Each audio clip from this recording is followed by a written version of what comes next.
Journalists should continue reporting about wrongful convictions and other criminal justice problems because it's the best way to bring attention to what's happening.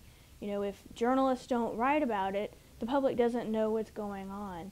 And if people are being let out of prison because they didn't commit a crime, it's important that they were let out, but it's also important that journalists look into the reasons why people were released, why were they convicted wrongly. And that's what the story is, what led to their conviction. And I think a lot of times we do that first day story of this person was wrongly convicted and it's horrible, and you know, this person spent 20 or sometimes 30 years in prison, but it could happen again unless we look at why it happened. Well, I don't think there's any more basic than getting the right person.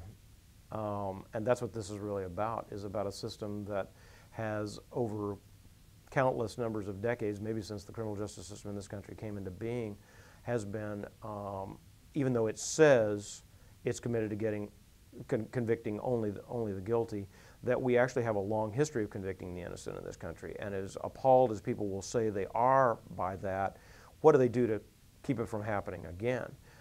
So I don't think there's anything more basic in criminal justice or in reporting on the criminal justice system than to look at cases of wrongful conviction or potential wrongful conviction. And journalists have been doing this for untold years. Our challenge is how do we look at these things in creative ways?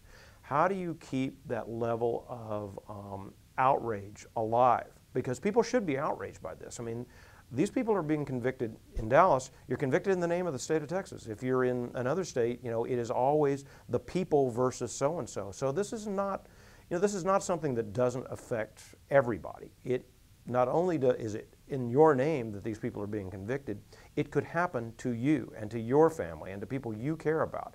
Because if the system is that geared towards conviction that it doesn't take proper notice of things that raise questions about the guilt of someone, then it really can happen to anybody. And that should be of concern to everybody who cares about whether the system of justice works properly in this country. Too long, it's too easy to write off that this only happens to people who deserve it.